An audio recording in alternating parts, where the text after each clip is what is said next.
You know that feeling when you check your bank account and there's something there? Not a lot, not nothing, just enough to make you think, okay, I'm not drowning anymore, but I'm definitely not swimming either. Maybe it's $3,000, maybe it's $8,000. Maybe on a really good month, it creeps up to $12,000 and you feel this little flutter of hope before rent is due and it drops back down again. And here's the weird part. You've been working hard, really hard. You got the promotion, you stopped buying fancy coffee every day, you actually used that budgeting app you downloaded 8 months ago. You're doing everything right, but somehow it feels like you're running on a treadmill that's going just slightly faster than you can keep up with.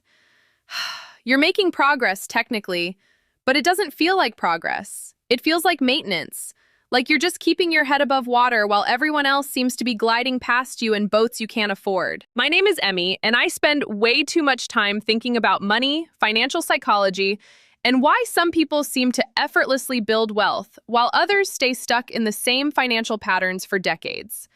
And what I've realized, what the research shows, what wealthy people quietly understand, what nobody really talks about until you've already figured it out the hard way, is that there's this invisible threshold. This number, this point where everything, and I mean everything, starts to change.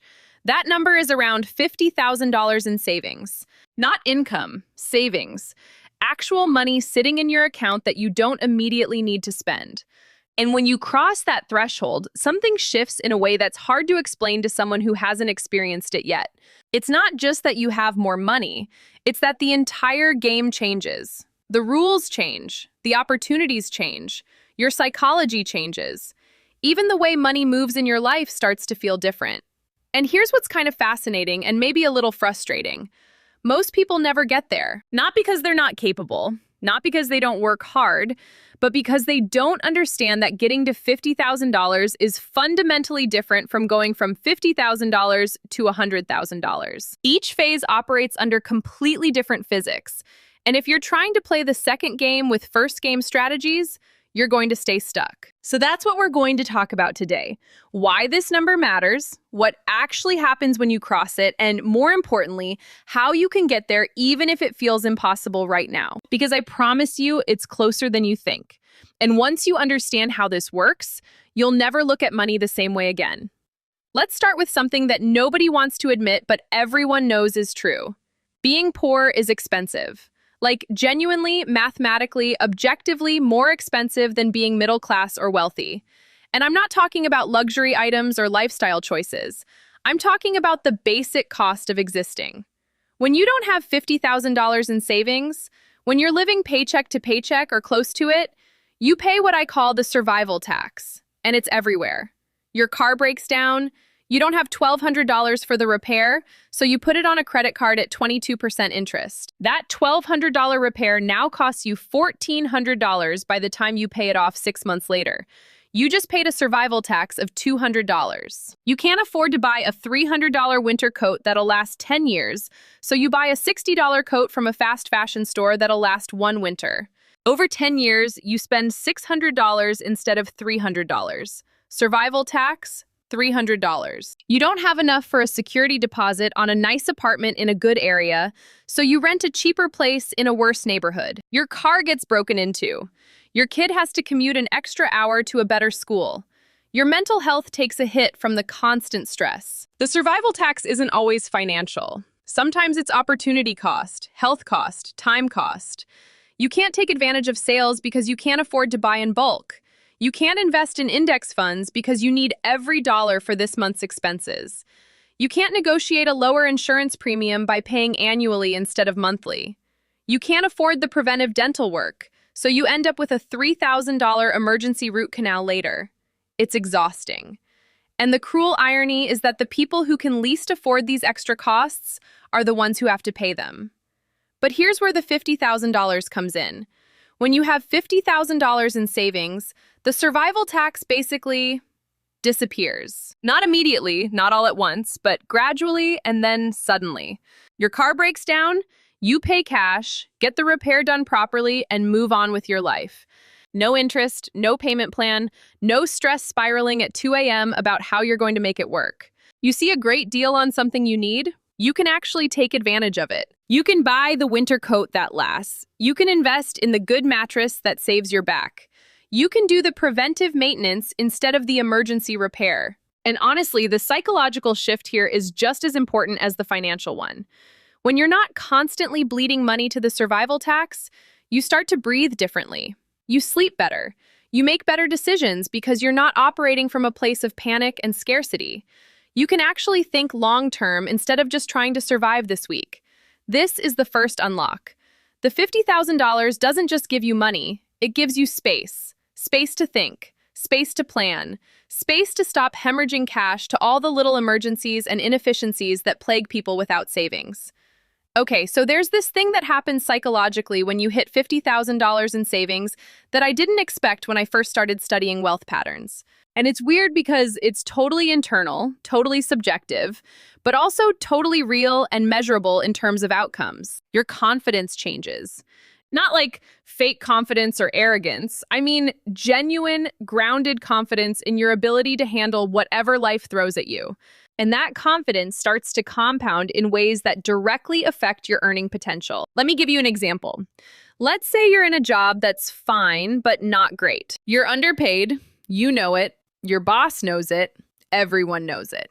But you need this job because you have $4,000 in savings, and if you lose this income, you're screwed in about 6 weeks. So when your boss is unreasonable, you smile and nod. When you should negotiate for a raise, you don't. Because what if they say no and it makes things weird? When a recruiter reaches out about a better opportunity, you ghost them because the risk of job hunting, interviewing, potentially having a gap in employment, it's too scary. You can't afford the risk. That's not a character flaw. That's not you being weak or unambitious. That's you being rational. When you don't have savings, every decision is a high-stakes gamble. But when you have $50,000 in the bank, the entire calculation changes. You can negotiate hard for that raise because if they fire you out of spite, unlikely but possible, you have a year of expenses saved. You're not going to be homeless next month. You can take that interview. You can ask for what you're worth. You can walk away from bad situations because walking away is no longer a threat to your survival. And here's where it gets really interesting. People can sense this confidence. Your boss can sense it. The recruiter can sense it. The hiring manager in the interview can sense it. Not consciously, maybe.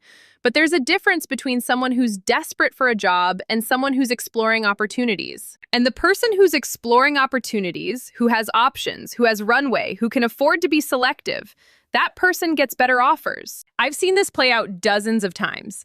Someone finally hits $50,000 in savings, and within 6 months, their income jumps by 20% or 30%. Not because they suddenly became more skilled or more valuable, but because they finally had the confidence and security to advocate for themselves properly.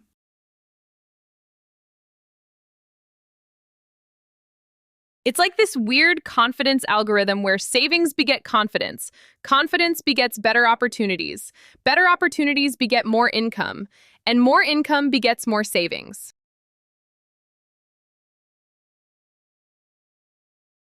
The loop starts to run in reverse. And it's not just about work, it's about everything. You negotiate better on your rent. You don't stay in bad relationships longer than you should because you can't afford to live alone.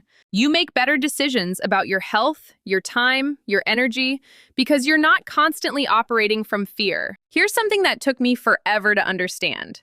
Wealthy people and poor people see different opportunities. Not because wealthy people are smarter or more perceptive, but because they literally have access to a different set of options. And $50,000 is about where that opportunity horizon starts to expand dramatically. Let me paint you a picture. You have $5,000 in savings. Your friend calls you up with this amazing investment opportunity. Maybe it's a real estate deal, maybe it's a business partnership. The buy-in is $10,000. You can't do it. You literally cannot participate. Even if you knew with 100% certainty that this opportunity would double your money in a year, you can't access it because you don't have the capital. The opportunity might as well not exist. Now imagine you have $50,000 saved. That same opportunity comes along, you can participate. You have the dry powder. And suddenly, your money can start making money in ways that weren't possible before. And I'm not even talking about get-rich-quick schemes or risky investments. I'm talking about boring, unsexy opportunities that are only available to people with capital. House prices crash in a recession? The person with $50,000 can swoop in and buy rental property at a discount. The person with $5,000 has to sit on the sidelines and watch real estate appreciate over the next decade, locked out of wealth building. Your company offers an ESPP, Employee Stock Purchase Program, where you can buy company stock at a 15% discount, but you have to hold it for a year? The person with $50,000 can max that out, get an immediate 15% return, and still have plenty of runway for regular expenses. The person with $5,000 can't afford to lock up their money for a year. Someone in your network is selling a small business for $40,000 that generates $2,000 a month in passive income? That's a 60% annual return, better than almost any investment you'll ever find. But you need $40,000 to access it. You see what I'm saying? The opportunity landscape is completely different. And here's the thing that kind of breaks my brain when I think about it. Once you can start taking advantage of these opportunities, the gap between you and people without savings starts to widen exponentially. Because now your money is compounding not just through savings and interest, but through access to deals, investments, and opportunities that literally don't exist for people below the $50,000 threshold. It's not a meritocracy. It's not even particularly fair, but it is the reality of how wealth compounds. The rich get richer not primarily because they're greedier or smarter, but because they have access to a different game board. And $50,000 is about where you start to get invited to play. Let me tell you about the weirdest shift that happens at $50,000, and it's something nobody talks about. Your relationship with time changes. When you don't have savings, you trade time for money in a very literal, very linear way. You work an hour, you get paid for an hour. You need more money, you work more hours. Your time is your only asset, and you have to constantly spend it to stay afloat. But when you have $50,000 in savings, something unlocks. You can start to buy time. And I don't mean that in some abstract philosophical way. I mean literally. You can pay people to do things that free up your time so you can do higher value activities. Your house is a mess. You could spend 4 hours cleaning on Saturday, or you could pay someone $120 to clean it while you spend those 4 hours working on a side project that could generate $500. Before, you couldn't afford the $120, so you had to spend the time. Now, you can make the economically rational choice. You need to file your taxes. You could spend 10 hours figuring out all the deductions and credits, probably miss a few because you're not a tax expert. Or you could pay an accountant $400, save 10 hours, probably get a bigger refund because they know things you don't, and eliminate the stress. Before $50,000, the $400 feels impossible. After, it's an obvious investment. Your car needs an oil change. You could spend an hour doing it yourself and save $40, or you could pay someone while you're at work earning $100 an hour. The math is simple, but you can only do the math when you have the buffer to spend the $40. This is what wealthy people understand instinctively. Time is more valuable than money because you can always make more money, but you can't make more time. So they optimize for time, not dollars. They pay for convenience. They outsource everything that's not in their zone of genius. They buy back their hours and invest those hours into things that generate more value. But you can only play this game when you have the capital to make these trades. When you're broke, you're locked into trading your time for money in the most inefficient ways possible. When you have $50,000, you can start to leverage other people's time to amplify your own. And the compounding effect here is nuts. You free up 10 hours a week by outsourcing tasks. You invest those 10 hours into learning a new skill, building a business, or advancing your career. That investment generates more income. That income gives you more capital to buy back even more time. The loop accelerates. This is the third unlock. $50,000 gives you time leverage. And time leverage is how you break free from the linear relationship between hours worked and money earned. Okay, we need to talk about something that sounds kind of woo-woo, but is actually backed by a ridiculous amount of psychological research. Your brain literally works differently when you have financial security. There's this concept in psychology called scarcity mindset. When you're operating from a place of not having enough, not enough money, not enough time, not enough resources, your brain goes into a kind of tunnel vision mode. You become hyper-focused on the immediate problem, the immediate threat, the immediate need. Which sounds good, right? Like, focus is good. But here's the problem. Scarcity mindset destroys your ability to think long-term. It crushes creativity. It makes you bad at planning. It literally lowers your effective IQ by about 13 points, according to some studies. That's the equivalent of losing a full night's sleep, but it's happening to you every single day. When you're worried about making rent, you can't think about retirement. When you're stressed about your credit card bill, you can't strategize about career advancement.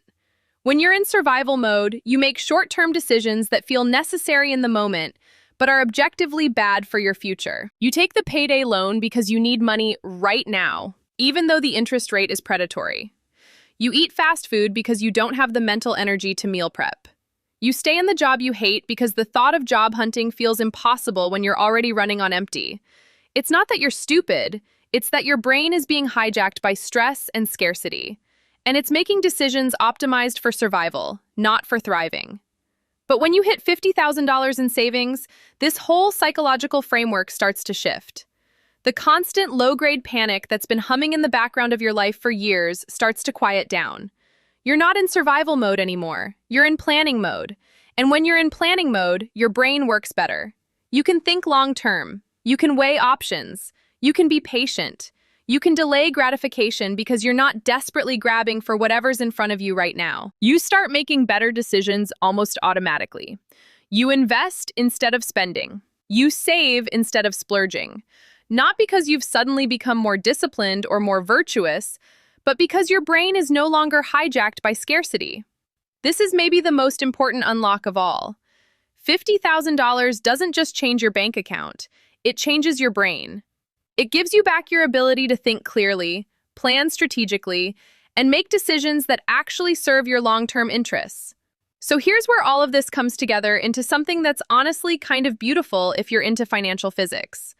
Once you hit $50,000, everything we've talked about, the elimination of the survival tax, the confidence boost, the expanded opportunity horizon, the time leverage, the psychological shift, all of these things start to compound on each other. And that's when wealth building goes from linear to exponential. Before $50,000, your financial life looks like a straight line, maybe with a gentle upward slope if you're doing well. You save $500 a month, and in 2 years, you have $12,000.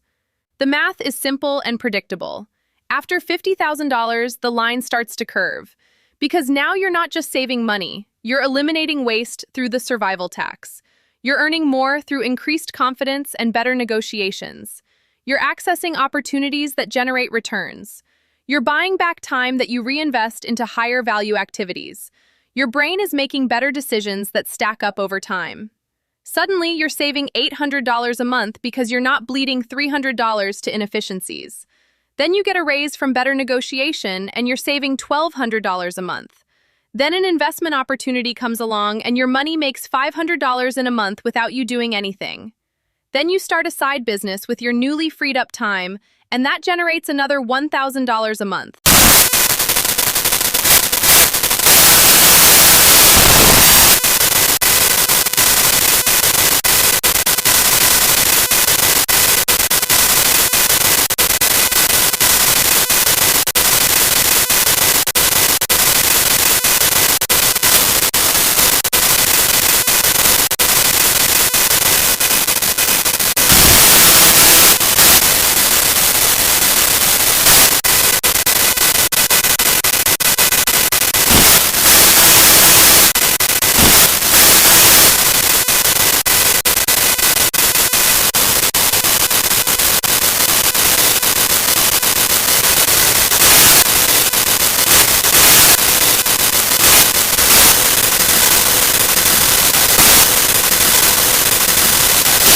I really do. And I'm not going to insult your intelligence with advice like, just stop buying lattes or make a budget, because you've heard all that and it's mostly useless.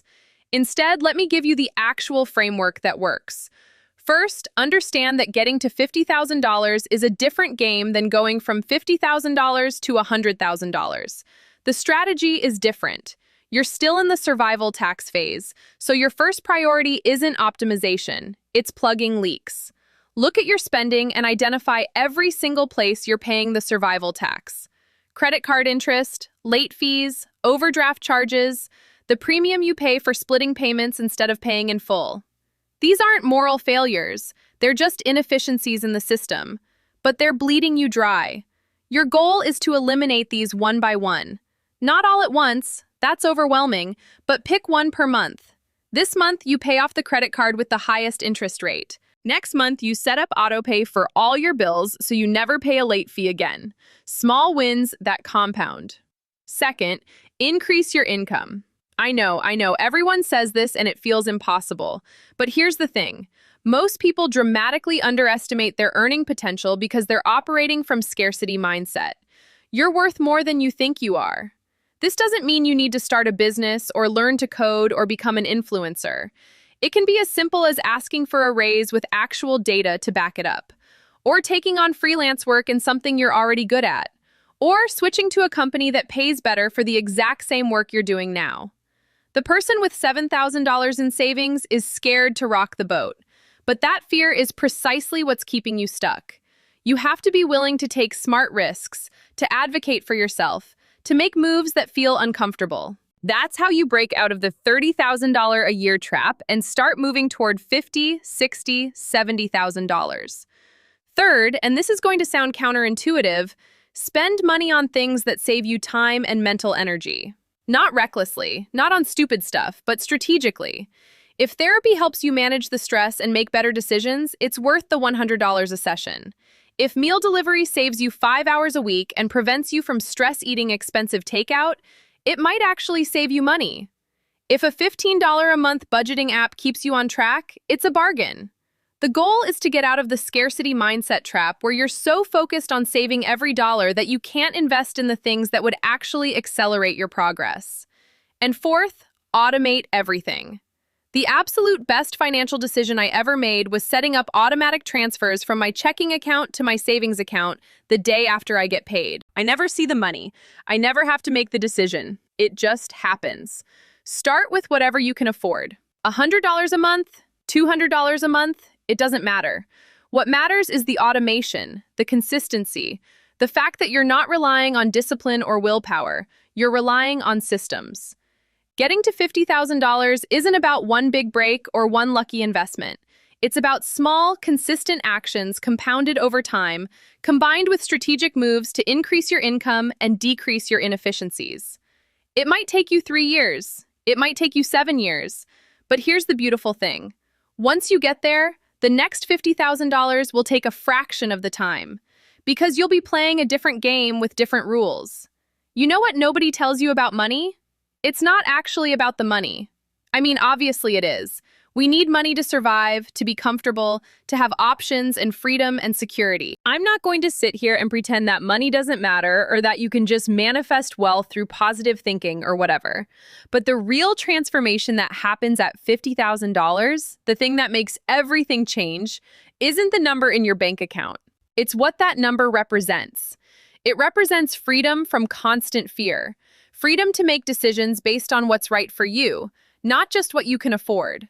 Freedom to invest in yourself, your future, your dreams, instead of just surviving another month. It represents dignity. The dignity of not having to beg for extensions on bills. The dignity of being able to help a friend in need. The dignity of walking into a negotiation as an equal, not a supplicant. It represents possibility. The possibility of taking risks, chasing opportunities, building something meaningful instead of just trading hours for dollars until you're too old to work. And maybe most importantly, it represents proof. Proof that you can do hard things. Proof that you can change your circumstances.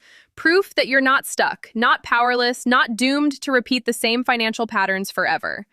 Because here's the truth that I've come to understand after spending years studying wealth, talking to people who've built it, and going through this journey myself. The hard part isn't getting to $50,000. The hard part is believing that you can. The hard part is overcoming the voice in your head that says you're not good with money, that wealth is for other people, that you'll never break out of the cycle you're in. The hard part is pushing through the years of grinding where it feels like you're making no progress, where every step forward is met with 2 steps back, where the finish line keeps moving further away. But if you can push through that, if you can stay consistent and strategic and patient and relentless, you will get there. And when you do, when you finally see that balance tick over $50,000, you'll realize that you didn't just save money, you saved yourself. You built a foundation, you created options, you gave yourself room to breathe and think and plan and grow. You unlocked a version of your life where money is a tool you control, not a force that controls you. And from there, everything changes. Not overnight, not magically, but steadily, measurably, undeniably.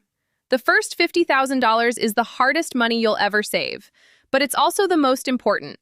Because it's not just building wealth, it's building the version of yourself who's capable of building wealth. And once you become that person, there's no going back. So wherever you are right now, whether you have $500 or $5,000 or $35,000, just know that this is possible. It's not easy, and I won't pretend it is, but it's possible. And it's worth it. The game changes at $50,000, and you deserve to play the better game. You deserve the breathing room, the opportunities, the confidence, the freedom. You deserve to stop paying the survival tax and start building real, lasting wealth. And I genuinely believe you can get there. Not because I know you personally, but because I've seen it happen over and over for people who were in worse situations than you are right now, with fewer advantages, less income, more obstacles. They did it, and so can you. The road to $50,000 starts with a single decision: that you're done accepting financial stress as your baseline, that you're ready to play the long game, that you're willing to do the work even when it feels impossible. Make that decision today, and then wake up tomorrow and make it again, and again, and again, until one day, sooner than you think, everything changes.